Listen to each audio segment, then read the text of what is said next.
Excited to learn about the history of one of the most famous piers on the East Coast. Well, it has a long history, believe it or not. That is the Playground Pier in Atlantic City, now transferring to the ACX1 Studios.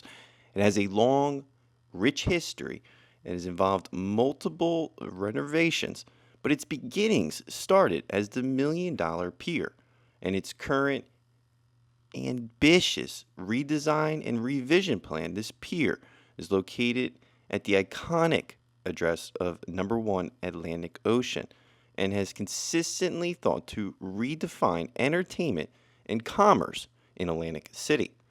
Now, the Million Dollar Pier, the one prior to this that was destroyed during a storm, that is, it was built in 1906 and was demolished in 1981.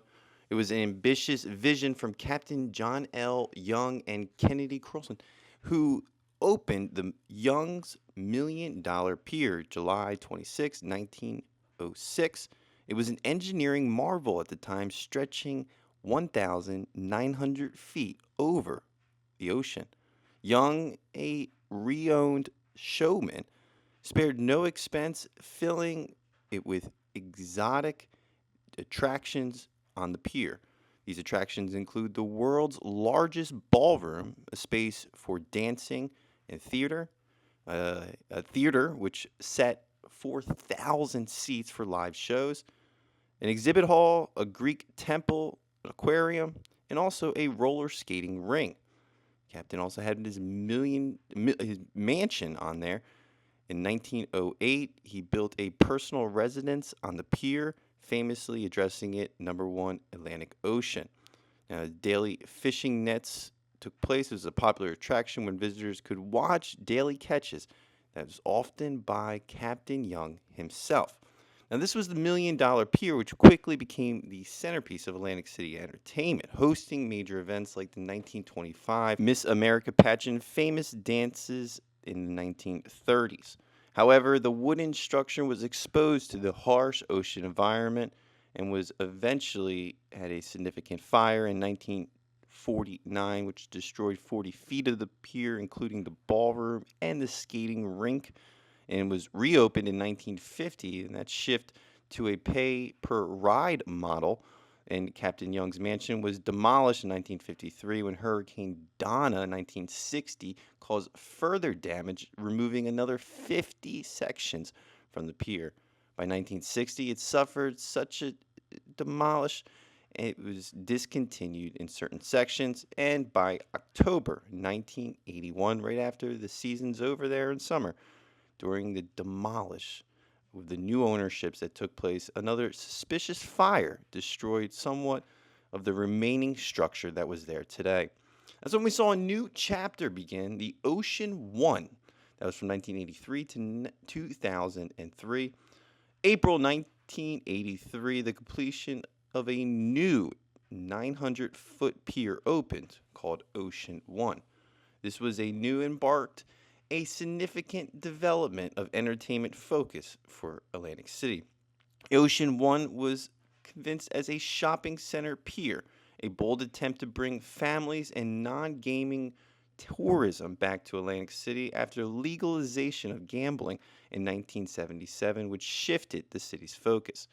It was also a groundbreaking non gaming development, and the structure was made out of concrete and steel, replacing the old wood structure.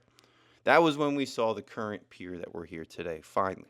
The piers of Atlantic City had a couple changes, also called the Playground, I believe, the Playground Pier, and that was in 2002 when Gordon Group Holding acquired Ocean One and undertook a massive $175 million redevelopment project. The Ocean One was stripped down to its bare skeletons, reopened in 2006 as the Pier Shops at Caesars.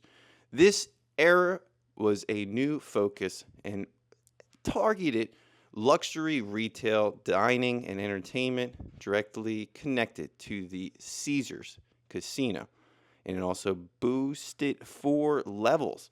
You had the Boardwalk, which was the first floor, the Sky Bridge, which is the second floor, had access to the casino. You had a third floor, the Promenade, and the Ocean One, which is the fourth floor, which was 1,400 square foot for weddings and large parties.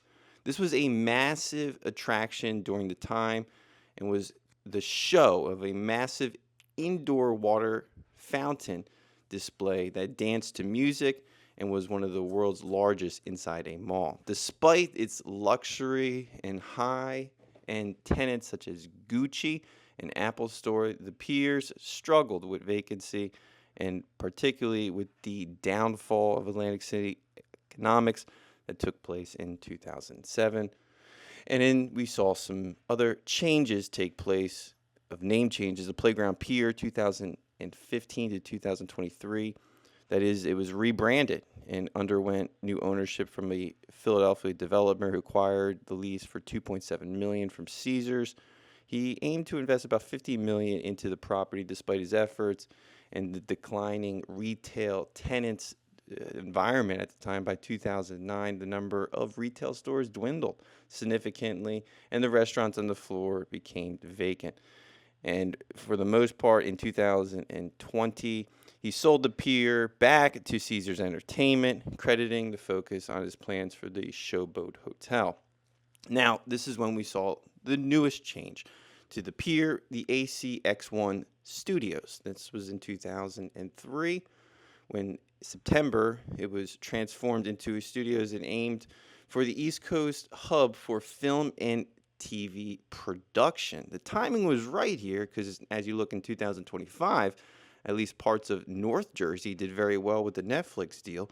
However, here, the multiple case vision for the ACX1 included film sets, music studios, retail space, a brewery, a redevelopment bar area, and space area. It was another significant pivot to the pier's history, moving entertainment into the modern day entertainment that we're seeing today, even the ones we're giving you the platform or the product right now on YouTube. I still think that there's a lot of potential here in the pier, especially in that realm. You could travel in, you can enjoy yourself, you could do a couple podcasts. It's felt like it was going to be a win-win, but that city, I tell you what, if you don't do what they like, maybe it's not going to move as efficiently as you like. It could have been a problem with some of these owners. Now, nonetheless, that's going to do it for our video. If you have any information you want to add to the pier, just write it down in the comment section. We'll be sure to do an update video in the near future. Let's get out there and play some golf.